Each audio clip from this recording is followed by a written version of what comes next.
Hello, everybody. My name's James. Welcome to another Planet FPL Clash of the Correspondents. And on today's pod, we're looking forward to an encounter in Game Week 16. But both of my guests still have Game Week 15 fixtures to complete at the time of recording. Firstly, let me introduce you to our Manchester United correspondent, Gary Robinson. How are you, Gary? I'm good, thanks. How are you? You look depressed, mate. Please don't be. I'm good, thank you, pal. And our Bournemouth correspondent, who I definitely know is much happier than the last time we spoke, it's Neil Grover. How are you, Neil? Yeah, doing well. A month is a long time in football, isn't it? It is, isn't it? Gary, is it just when United lose, is it just like a bigger disaster than it is for everybody else? Yeah, Or is it the manner of it as well at the moment? yeah. I don't think it's open at the minute. Is the manner of it? It's just spineless. Seems to watch the same defeat every 2 weeks. And it might be punctuated by a win here and there against relegation fodder and things like that. And then, but you just know as soon as a difficult fixture comes up or a half difficult away trip or anything like that, you just know what's coming at the minute, and that's it. I think if we do look, losing 1-0 at Newcastle is Fine. not a disastrous result, Yeah. and it's one of them things, isn't it? Yeah. Man City have lost there this season in the cup. These things happen, but it's just the manner of it, isn't it? And I think I think most United fans just knew what was coming. That's the other annoying thing. It's not one of them where you get up for it and you think, oh, if we play well and all that. You just knew what was coming. You knew we were going to be outfought, outran. You knew they wouldn't be up for it. And it's probably a bit of a cliche, but you just knew Saturday night in Newcastle, 8 o'clock at Christmas, you just knew what was coming. And you thought, well, it might not go out like that. And it just went. The only surprise was that it was only one, I think. Yeah. And you just know what's coming, and then when it plays out exactly as that's a frustrating thing, and I think that's why people get so worked up about it. I don't think the result in isolations would be much just one of them unfortunate things. Yeah. I get it though. Like I get a lot of feedback from United fans like, well, your team had lost 3 in a row before the last game, and yet no one's going this, that, and the other about your manager. And Yeah, I know, but previously going into the weekend, you'd won 5 in 6, and technically, unbelievably, would have formed team in the league. yeah, but there's a lot of caveats to all of that, isn't it?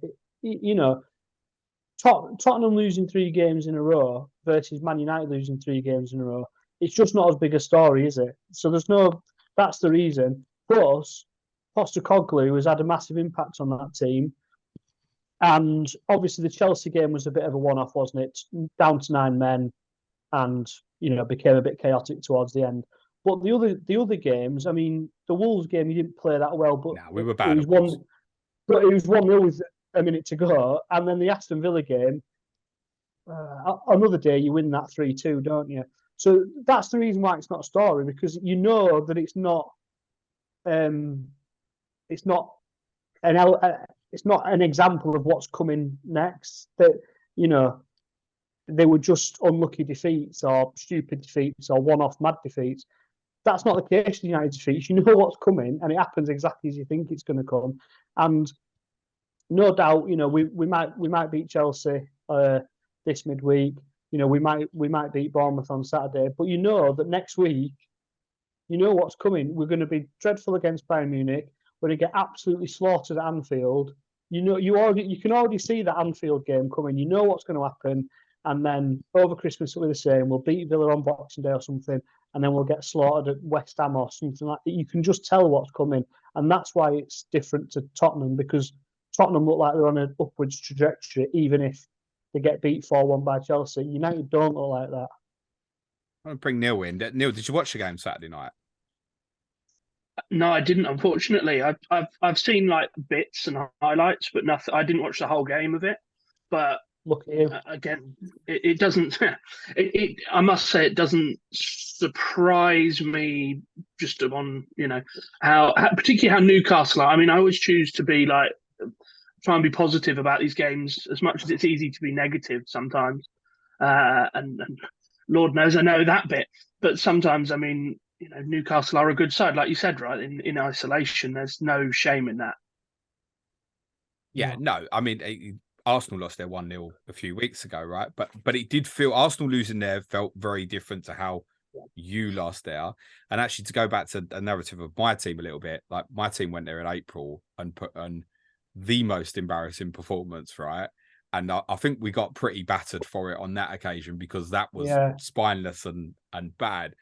It almost feels though, in a way, Gary, like had you conceded early on, that might have happened to you, not to quite the extent of being 5-0 after 20 minutes, but you might have got done 3 or 4, and it wouldn't be the first time we've seen that, right? Well, no, that's it's always coming with that team. One can become 2s and 3s and 7s very quickly with that lot.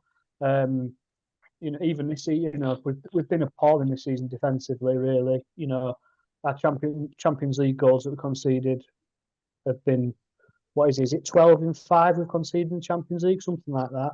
And that was the only mercy on Saturday. We didn't concede until when I don't know, the hour mark or whatever. So the time for humiliation wasn't really there. But mark my words, there'll be one coming soon, whether it's at Anfield or Upton Park that weekend before Christmas, or there'll be a game somewhere where we concede early away from home, and we will be looking at 4s and 5s again. So, yeah.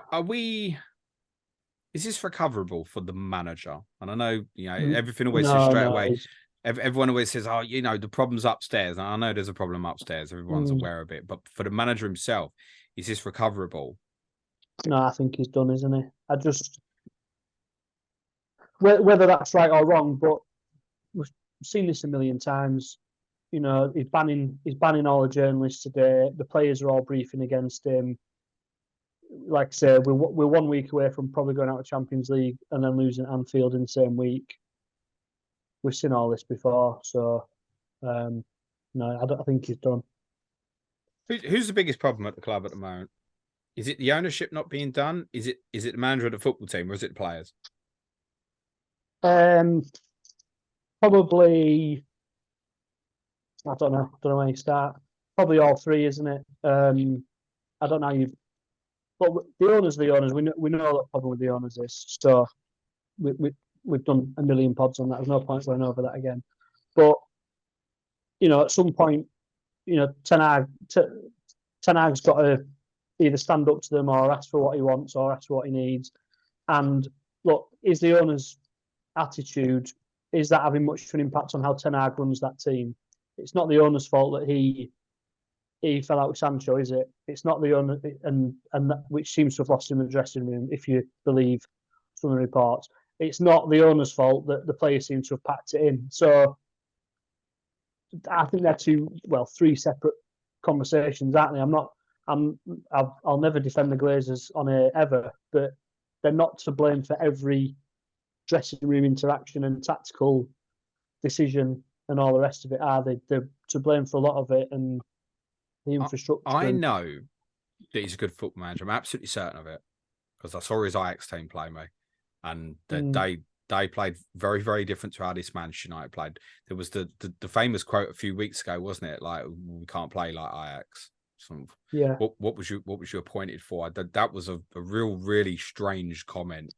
Like, I think that's how you got the job, was because of how you played with that Ajax team. What he achieved there was great. I used a reference the other day about Unai Emery at Arsenal, that it might just be that he's just the wrong person at the wrong time, and he'll go somewhere else and he'll do fine. And then, at the time, people were saying, well, it's a problem upstairs at Arsenal, but they're not saying that about Arsenal now. No, so possibly, yeah. My case he's always like, if they're not playing for him, everyone's wasting time, unfortunately. And you can have this idea of, we've got to give him 3 years, we've got to do this, we've got to do that. But if they ain't going to run for him in the next 18 months, what's the point? Yeah, it's not. That's what I'm saying. It's not going to change. It's not going to change now. We've seen, especially with this group of players, we've seen it with Mourinho, we've seen it with Solskjaer, and we've seen it with Rangnick. Once they pack it in, they'll pack it in. And the only way back from it now is if he bombed a few of them out. But who's going to let the Glazers aren't going to let him sell Rashford, Martial, whoever you want to blame. He's not going to let him get rid of all of them, is he? So, I think he's done, unfortunately. I don't know when it'll be. Was there ever a period for Ferguson where you thought they're not playing for him anymore. Ever. Even when you No, took slappings like 5-0 at Newcastle and 5-0 at Chelsea and stuff like that, did it ever feel like that? No, because there was a lot of times under Ferguson where you thought, who we bought here, and have we changed to, is this transitional cycle too long, and is he putting his faith in the wrong people, and should he have got rid of Kanchelskis and Hughes at the same time? Should he have got rid of Stam, Keane, Van Nistelrooy, Beckham, and you go, how long did it take Ronaldo to warm up into that team? And you think, what does he see in Ronaldo that we don't?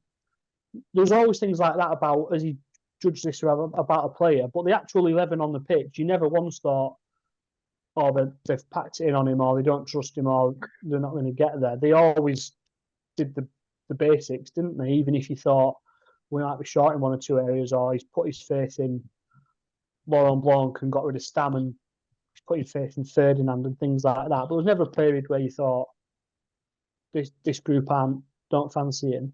I'm not sure that sacking him is the right answer, because I think it could be turned around, but then I think you have to be so dramatic about it and say, well, you got to get everyone out of this club then that's a problem. And I think now it's interesting this time that eventually, and I think this probably has happened in some quarters, but this time it would have to be exactly what you said. Right, this has happened with this group of players so many times now. Why? Why? What are they all wrong? What are all of them not worth working for? It does feel like we've got into a repetitive cycle, and I don't know if there's a leadership problem within the team, even, that's perhaps not helping. I think there is a leadership problem. I think you've got a lot of players there who, because they've been at Man United for so long and have got the mad wages that come with that, they think that they're actually Man United level players when most of them aren't.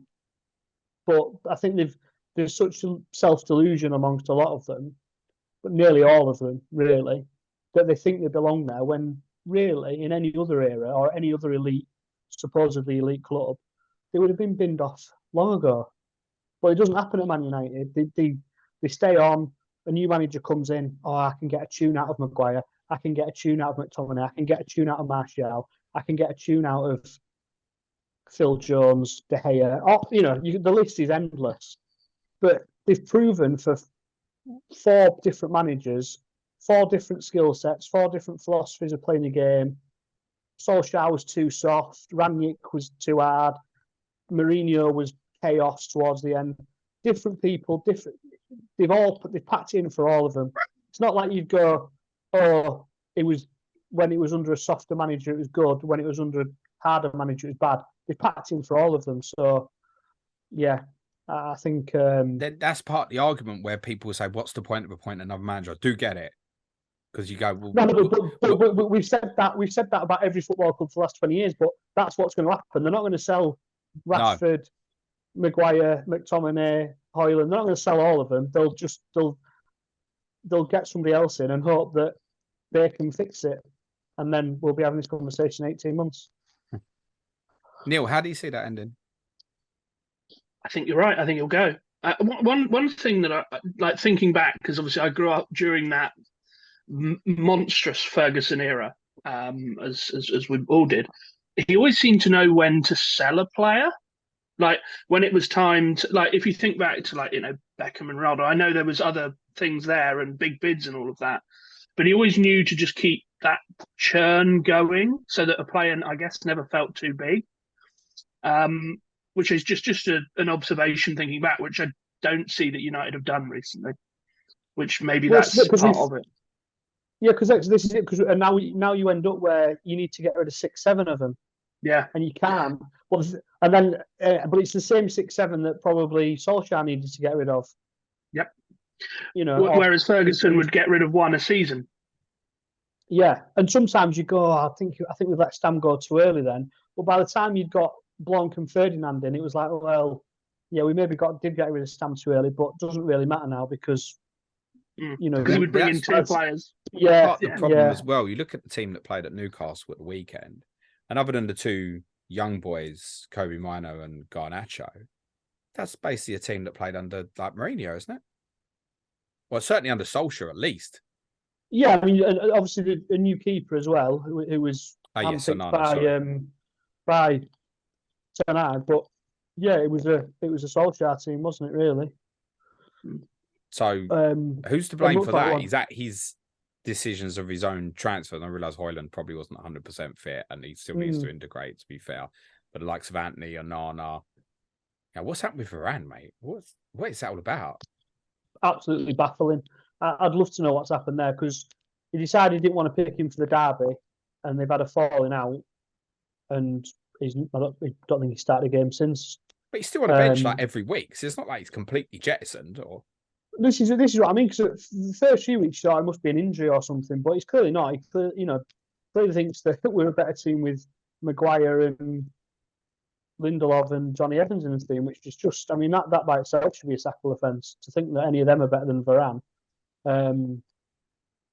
So yeah, baffling. I bet all accounts Varane might be gone by January. So if Maguire and Lindelof outstay another manager, then God knows. That'll just sum it up, won't it?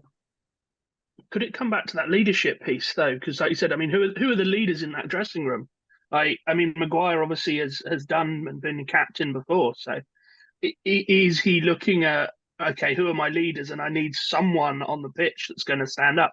Now, whether or not you think Maguire is a Man United level player, obviously that's a different argument. But is he the only one that's giving a flying what's it about it, right? I don't know. I don't watch, obviously, Man United games every week. I don't know. I mean, Varane's always struck me as a decent leadership character. He's been at Real Madrid and France and won everything in sight. I for life, I can't believe the players would respect Maguire more than Varane. Yeah, I mean, that's the fact Maguire's the only thing I can think of.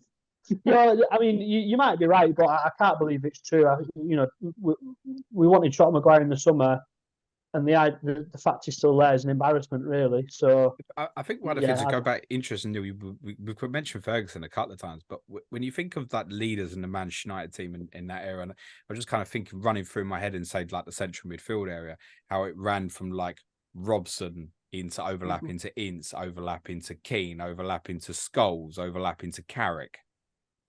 And that's where it seems to like have hit the full stop. And Michael Carrick wasn't like the chest thumper, like say a Keane or a Robson was or something, but probably a leader in a group who'd learnt a lot from winning with those other players.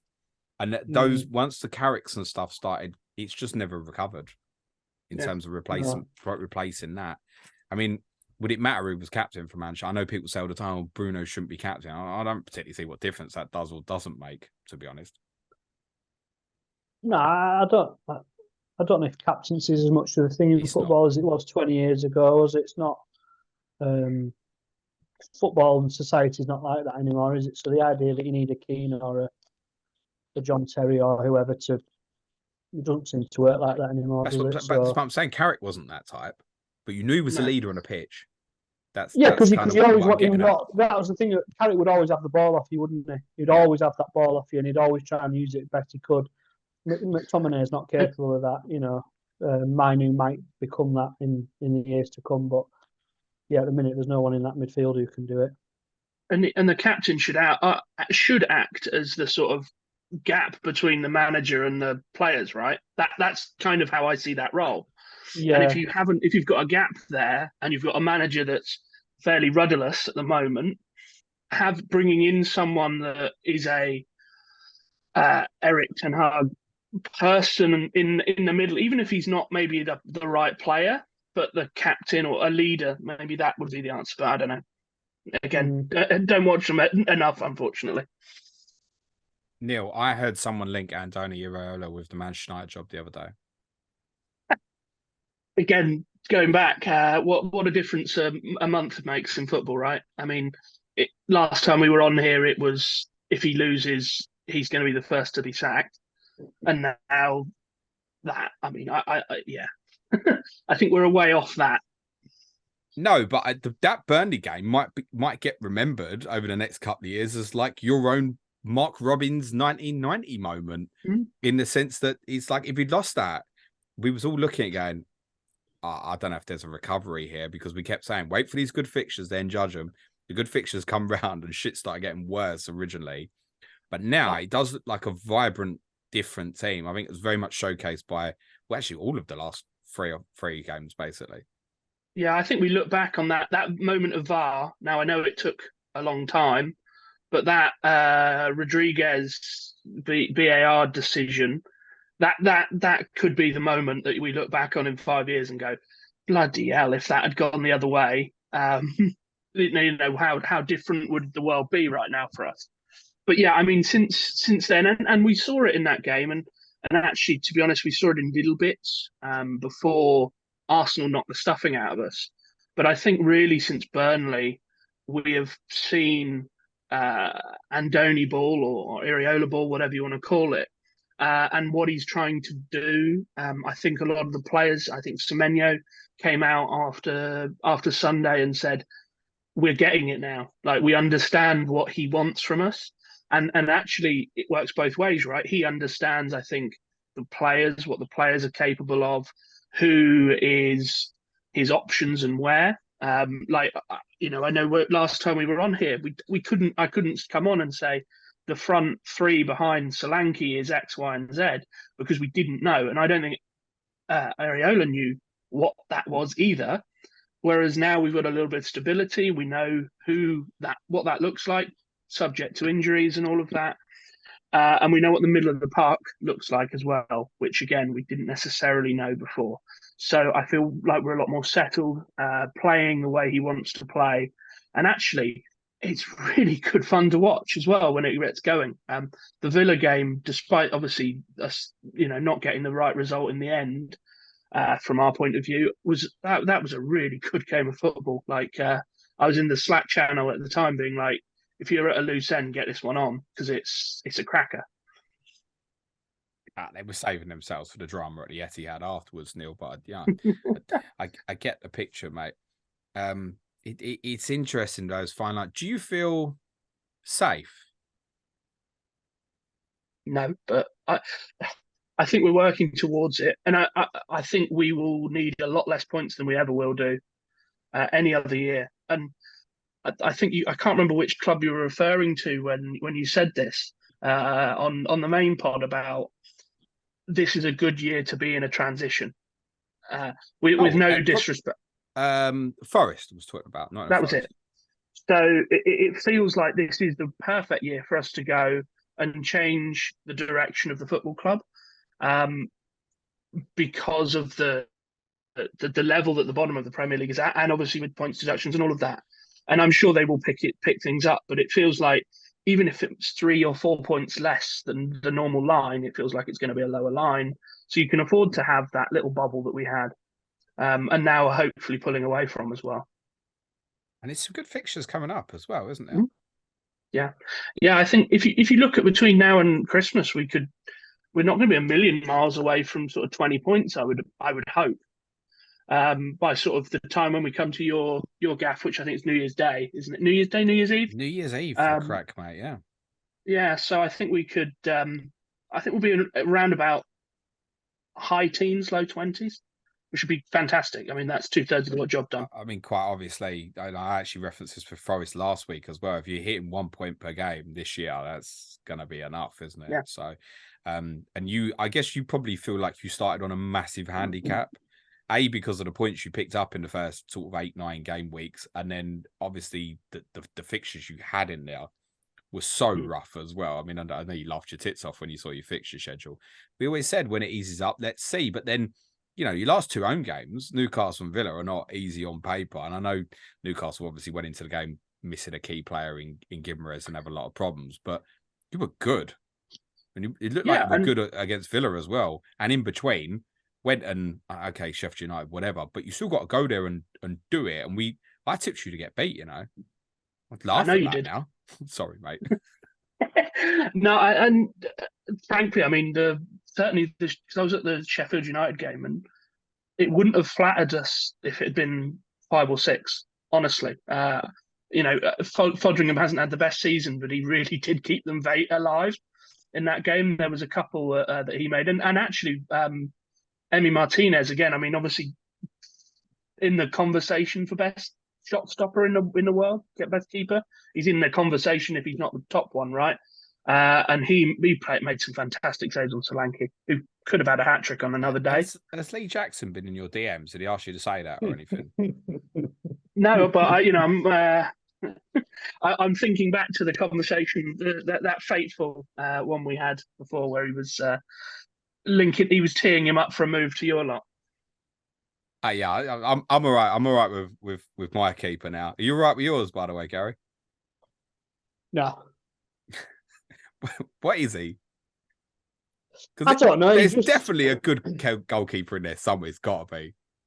Oh, there clearly is, yeah, but quite where it is at the minute is I don't know, because it's just absolute chaos, isn't it? And I thought he'd settled down maybe the 3 or 4 matches before the previous 2. I thought, three maybe league clean sheets in a row. Like, it's easy to well, forget yeah, that. but who against who? But then it's, you think, oh, he's finally settled down, and then he goes to Galatasaray and chucks 3 in, and you just think, where's this coming from? And even on Saturday, I think he was all right on Saturday. I don't think nothing he could have done for the goal, but there was one corner he just come flying out, and you just think, what? I don't know what it is with him. Maybe he's just one of those keepers who's a bit erratic at times, and when he's got a more settled defence around him and people who are good on the ball around him, we might see the real Onana. But at the minute, he just looks absolute. I don't know if this is part. I think. Another one I keep getting from United fans. We never talk about our injuries. Certainly, Martinez has been a big miss. That's unquestionable in my opinion. And I think in terms of your build-up, like, he's the most natural one of the defenders to play out, right? So we thought Onana was going to come in and it was going to change your style, because a lot of last year was, I've had really good results, they've done really well, but I'm not quite sure what their identity is. Maybe we'll see it now, and it feels like it's gone backwards rather than forwards in terms of an identity. Well, this is it. I mean, look, don't want to spend the next hour talking about Maguire, but that's the problem when you put Maguire and Lindelof in the team, is that, or Luke Shaw, whoever, you sit 30 yards deeper than you would do. So you become a different team again, and then and then it looks like Maguire and Shaw are having a great game. But yeah, it's because they're sat in the 6-yard box, heading balls out like it's a cup tie against a team 4 divisions above you. That's what happens. You don't have that chance to build up a style, because you just sit there heading balls out, like an old-fashioned centre-back partnership would do. And that can't be helping Onana, because, like you said, the idea was that he come maybe a bit of a sweeper keeper, maybe good on the ball, popping it about. You're not going to do that with Lindelof and Johnny Evans and Maguire, and it's just not going to happen, is it? The midfield, no one in that midfield, Manu maybe, but he's had one good game for us. He's 18. We don't want to catty Paul that on a young holding midfielder. Mason Mount, would that have helped Onana, as bad as it sounds? He's plays on the half turn a lot and good at receiving it, but he's barely featured. So yeah, you've ended up with Onana coming in, but with the centre back and the midfield of 5 years ago, when we didn't try and play football, we were a counter-attacking team and sit deep and edit out and all that kind of stuff. No, fair. Neil, is there something in the selection that specifically changed this fortune, or is it just like an uplifting confidence? The one that I know people focus on, Semenyo's playing regularly, Tavernier's come back. I feel like maybe Ryan Christie playing deeper has had an impact as well. Yeah, I mean, ironically, I think one of the turning points was the Wolves game. So I think there was a couple of things that we saw after that. So Neto got dropped or was injured for a little period of time. I think perhaps that was a little bit of media spin to give him a little bit of a time away, and we'd be like, right, take a break.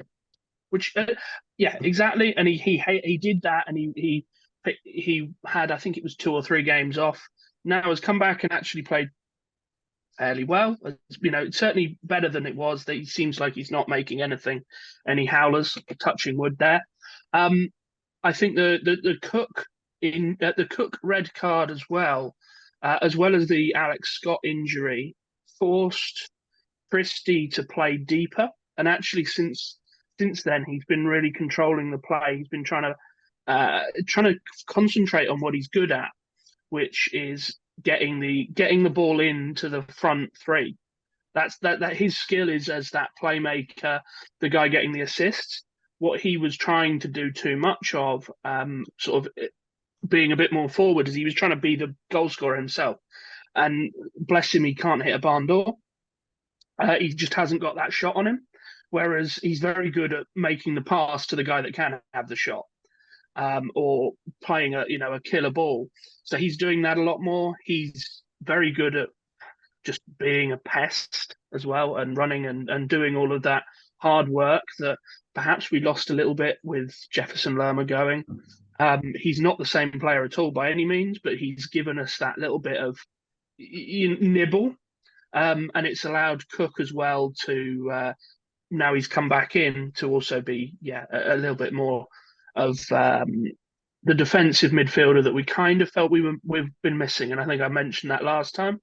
Obviously, we've been incredibly unlucky to have lost both of the players again that I was excited about until at least probably January. So yeah, this is pretty firm now, unless anything obviously happens with injuries and suspensions. When I put the schedule together for Clash of Correspondents in the summer, which would run up to Christmas, and you saw Manchester United away in game week 16, did you think you'd get to this point and Bournemouth assets would be more interested in the Manchester United players? No, I thought I thought we would be in the middle of our run, but I didn't think that it would be more interesting than Man U. Gary, is there anything to consider in terms of United assets for FPL at the moment? No, just how quick you can sell them, I think. So is it that? What would you say to people who've got Dalot and people who have Maguire as well? And a few will still have Onana. But I think if you've got Dalot and Maguire, you don't desperately need to sell them, because you probably just bench them for the next however many weeks now. But I can't think. Well, I mean, I can't think why you've ever bought either of them. But I can't think when you're next going to use them. I suppose this Bournemouth game you might, but Bournemouth look like they probably got a goal in them. But West Ham away after that, and Villa on Boxing Day, Liverpool. That'd be a -4 for all United players. So, when are you next? I can't think when you're next going to use them. So I you mean, don't need to rush, 16 this week. If you're sitting there with Dalot and Maguire, with respect to Neil's team, you probably are playing it this week. Right? There's a few this weekend who will have, like, say, I don't know, for example, Porro and Lascelles, or Porro and Livramento or something, or don't like that Tottenham Newcastle playing each other, for example. So I think there'll be a few that people don't like this week, and the easy to fall into would be, I mean, in all seriousness, would you rather play a Newcastle defender away to Tottenham, or would you rather just play Dalot against Bournemouth? You're not going to sell Dalot at that point. But afterwards, I agree.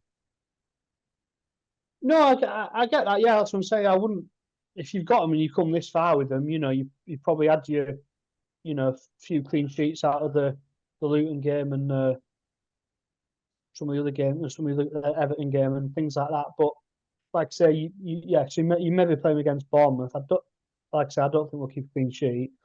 But then I think after that, you're probably going to have half an eye on who can you move it to, because I can't think when you next use them again. You wildcarded, Gary? Yeah, I wildcarded in 6 or 7, I think. Can't remember now. And you, Neil?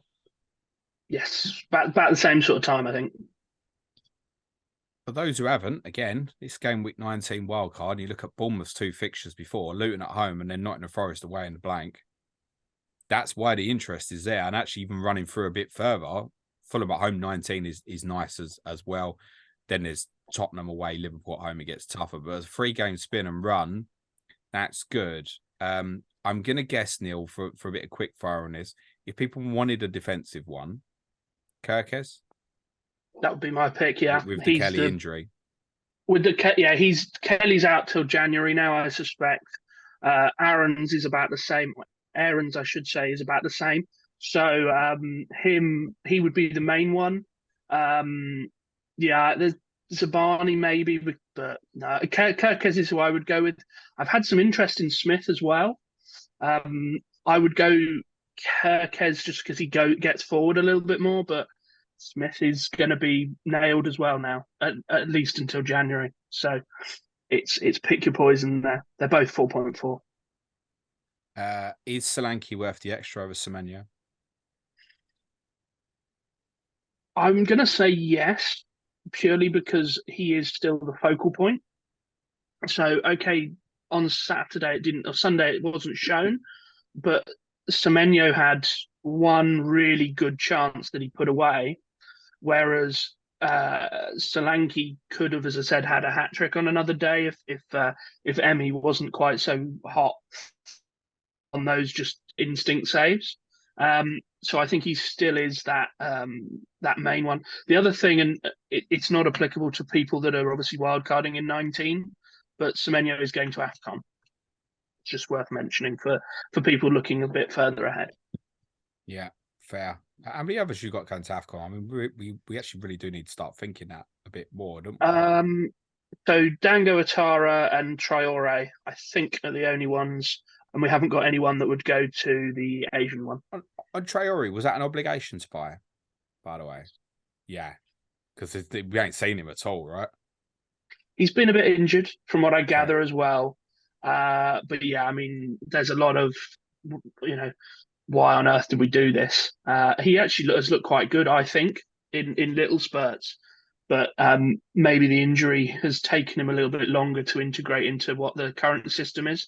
So maybe we'll see him. He's been doing quite well for Ivory Coast when he's gone away. You'll lose Anana, Gary. Amrabat? Yeah, Amrabat, yeah. Anyone else? I think that might be it. When's the expectation of Casemiro's return? Is it sort of mid-Jan? January, yeah, I think that's what we've said, yeah. I was just thinking, we play each other in game week 21, and half of our midfield's going to AFCON as well. So, right, both have not a lot left. But, I mean, Amrabat, we've hardly seen anyway. Well, I think he's made his mind up on him that he's not. I mean, I don't know why we bought him. It's loaned him. Could sell. I don't know what kind of player he is, and I don't think he's a lot different to anything we've already got.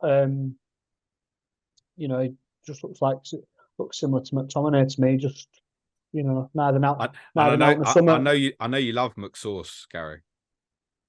He's just not. He's certainly not a Man United midfielder. I don't even know if he's a Premier League midfielder. He offers absolutely nothing on the ball. He hides in possession. He can't tackle, and all he can do is bomb on and nick a goal for you. Is he a number 9 secretly, Gary?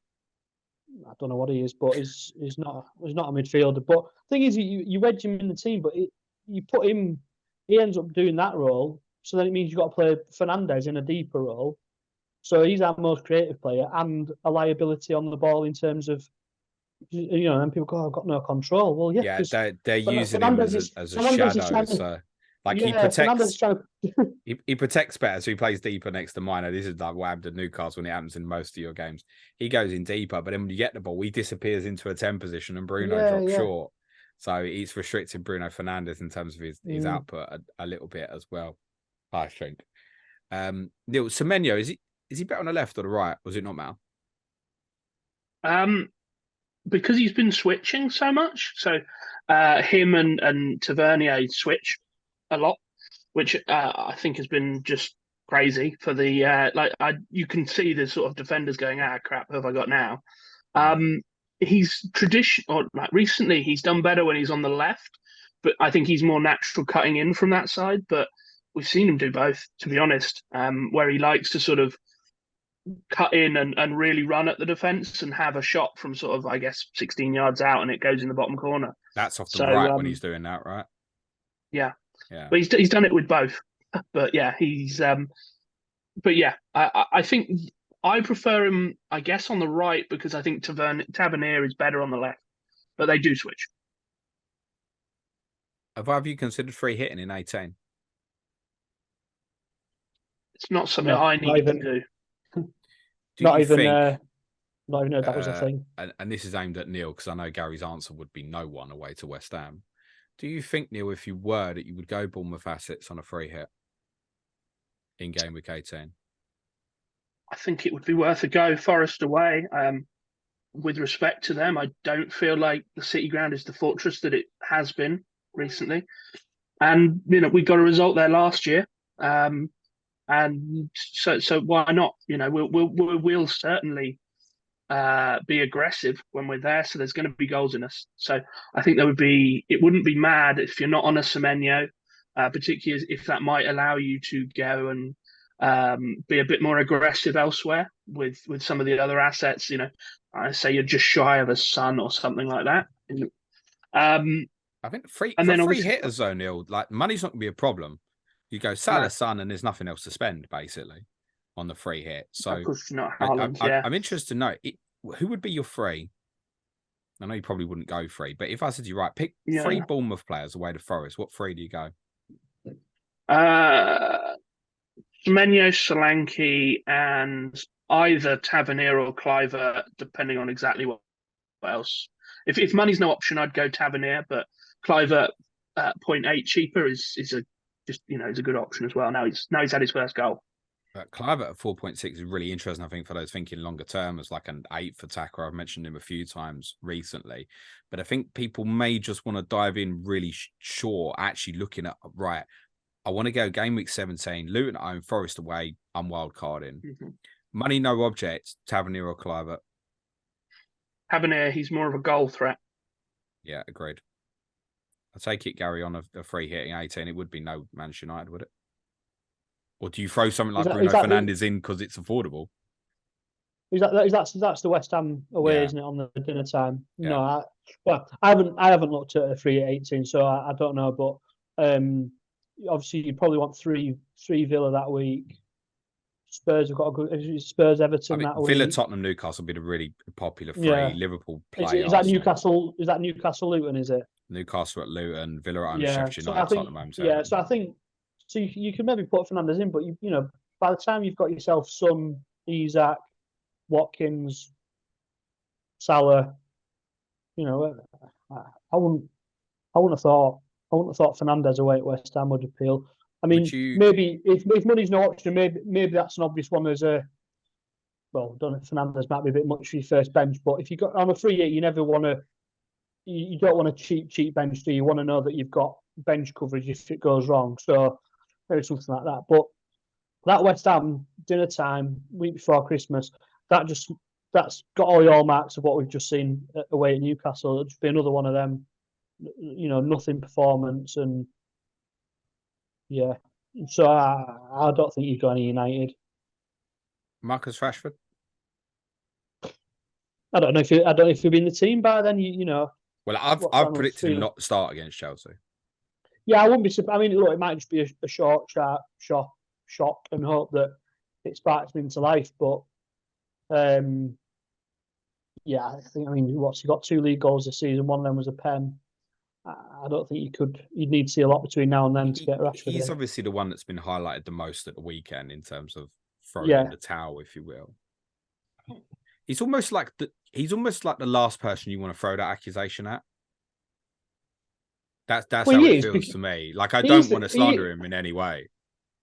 No, I know, but I think there's a tendency to say, "Oh, you don't want to say that about Rashford," but it's there, it's right in front of your eyes, and this has been all season now, and we've seen this from him before. Now, often there's been a caveat, or he's been injured or things, but we've seen these runs where he just disappears, and then it'll be, he gets 15 in 9, and he's, let's give him 3.5 a week and all that stuff. But we've seen this from him before. He does have it within him to.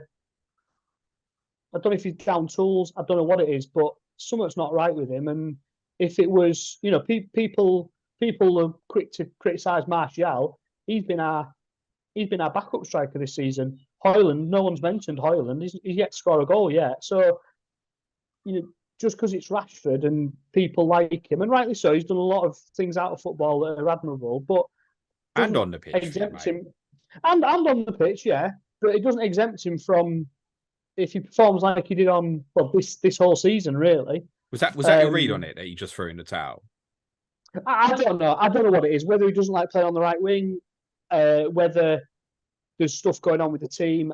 I don't know, but it didn't look good, did it? And if he wasn't throwing the towel, what was it then? because no, I use reference that in the first half he did chase after Livramento really hard twice, so it wasn't like he'd been told let him go, because a couple of times he went back and did try. So and as good as he has been for us at times, he's not good enough a player to say I don't want to play wide right. You know, Garnacho's finally looks like he might be in a bit of a run of form that we all thought he had there. He's a senior player at the club, highest paid player there, possibly, certainly up there. So go on then, Gary. Like if someone came to you now and said, right, I want a fifth midfielder for FPL, do I go Garnacho at 4.6 or Justin Kluivert? Garnacho at 4.7 or Justin Kluivert at 4.6? Which one are you saying? Oh, bloody hell. Well, I suppose I'd probably say Garnacho, but that's because I've seen more of him, and I do think quite a lot of him. I've always thought there was a player in there, and obviously these last few weeks it looks like that might be true. Having said that, I have looked at Kluivert a few times and seen him play. Obviously, Neil, I don't know. I could see Garnacho coming out of the team very quickly again if I don't know if Kluivert's maybe a bit more nailed. That's the cautious, isn't it? I think you're right to mention about Rashford on the right, because if that is a deal breaker and it's like, okay, let's put you back on the left and let's show us what you've got, then Garnacho's out the team, isn't he? Precisely, yeah. And I think that I don't know if it'd be deserved, but I don't think we'll be that far off.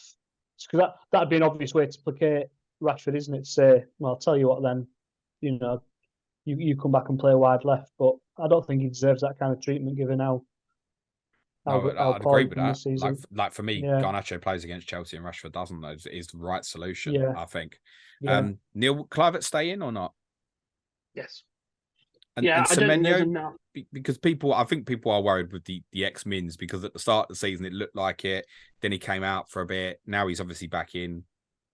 Yeah, I think Iraola has landed on something that works, and I think you'd be mad to change that at the moment. There are other options. Obviously, Billing and Sinistera are there if something happens, but I think those two are doing what he wants them to do right now, and Kluivert in particular, in that sort of middle role of the three, has really started to shine. So yeah, I don't see any changes there, barring an injury or something being reported.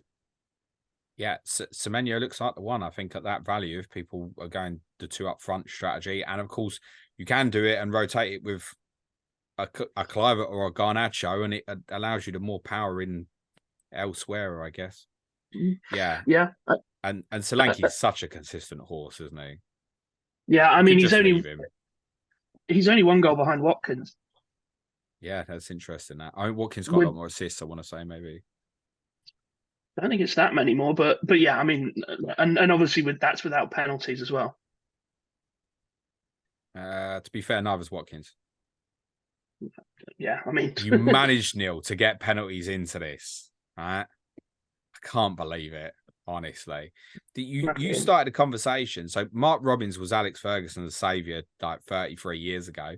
Andoni Iraola, when he gets you in the Europa League in a couple of years, his saviour was VAR. So you can't moan about penalties, mate. But yeah, I agree. You'll never get one. Anyway, Neil, who's on penalties for Bournemouth? Well, it would be Solanke, but I presume. I mean, this is just being serious about it. In the event that another thing on Semenyo, if Solanke was off the pitch for some reason, he would be the penalty taker. It's just another little. Did he take him at Bristol City? Do we know? I think so. Okay. He would be the logical thing, unless there's someone that they do the nice thing because someone's not had one for a while. But all of that front three have had one now, had a goal. So I think Semenyo would be the one. I think Solanke is what he is, and if people want him, it's fine. Semenyo for me is probably the best budget forward in the game at the moment. I think Kluivert at under 4.7 is arguably the best midfielder at the moment. And I think for those specifically who are wildcard in 19, and the money doesn't matter if you're wildcarding off it, Tavernier is absolutely worth considering as well. Mm-hmm. And I've said to a few people would land in defensive problems. Say there's a few people like Cash, Doggy, Trippier, they're all close to a fifth yellow. suddenly you land and you go, oh, I need something for 17, 18. People are going to land and they're going to look at Milos Kerkez, mate. So I think there's a few to look at. There's definitely something to be said on that free hitter as well. If for some reason you are a little bit down, there's those three we've just mentioned. There's nothing wrong with going with any of those three. It's just that even if you want to stick it on the bench, right, as to save a little bit of money, they're all in the fours. Yeah, I think you would. Yeah, you could quite happily almost have a bench three at Bournemouth and you go with the rest of them, right? And to be honest, the other thing for free hitters, glad you mentioned that, Neil, is because it's a Thursday deadline, right? So many teams we ain't going to get team news for that game week. So having people like Semenyos or Kluiverts or even Taverniers as your backups, if you can afford it, is a very sensible way of doing it, I think. Yeah, so I think Bournemouth enablers will be popular even for the free hitters as well, actually. Good stuff, gents. Thank you so much. Let's do some predictions before we finish.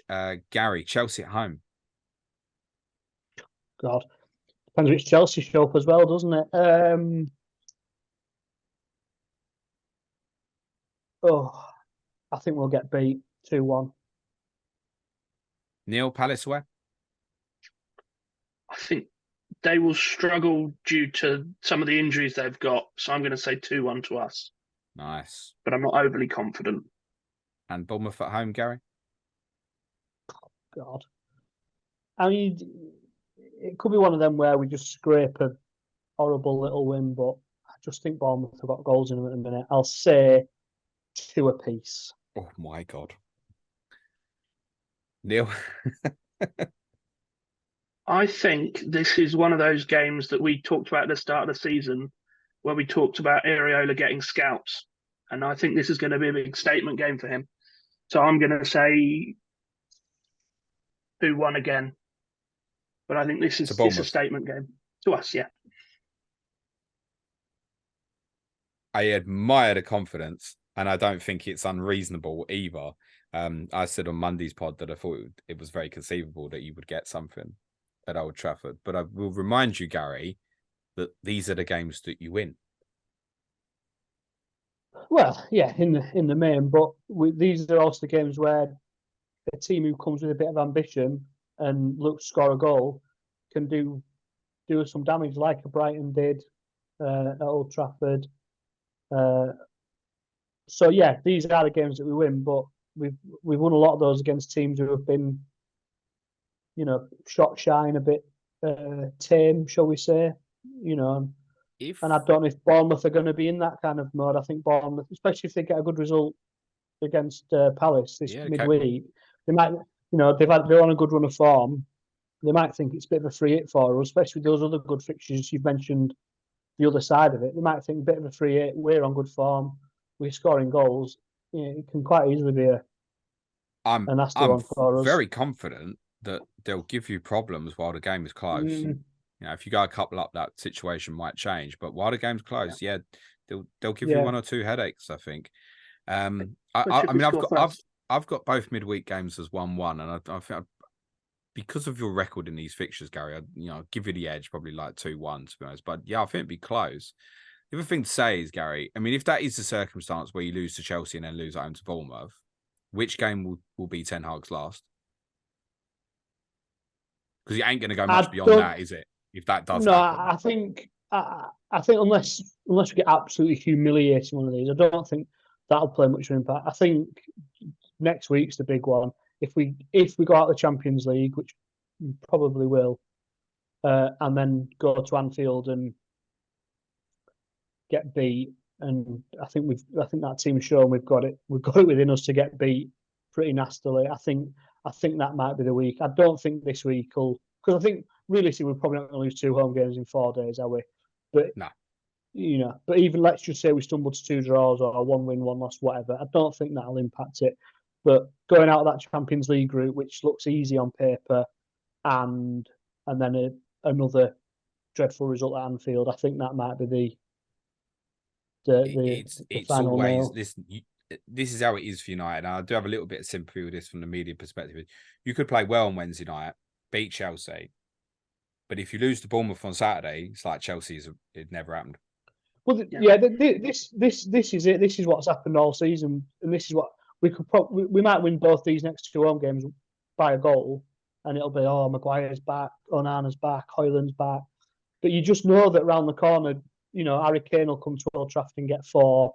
We'll go to Anfield and get done 6, and it'll be, you just know it's round the corner. You don't know where and when, but at some point soon there will be another mad result. So, yeah. Good luck. Would you? By the way, if you don't get through in the Champions League, would you rather be in Europa or not? I would, yeah, because it's you don't want to be out of Europe before Christmas, do you? Cool. Well, some of us didn't get in it at all. I mean, Neil would love to know what the Conference League looked like and stuff like that. Well, that's it. I think all these clubs should try. You want to stay in Europe or any cup competition as long as you can. It's and yeah, any trophy's a trophy, isn't it? So, good stuff. Thank you, gents. Gary, anything you want to promote before we finish up, mate? No, thank you. Good stuff, Mr. Grover. No, nothing from me. Super stuff, guys. Obviously, very rarely Sky Fantasy Football Podcast now tomorrow on Thursday. Next week's Clash of Correspondents, where I think is going to be on Tuesday, but that's a to be confirmed, will be Chelsea versus Sheffield United with Gary Mansell and Ben Tomo Thompson, who's got Chris Wilder back. You might even be in a good mood. That's available for you next week. Just leave me to say thanks so much to Gary and to Neil. Good luck, gents. Cue music, please. Man, Charlotte.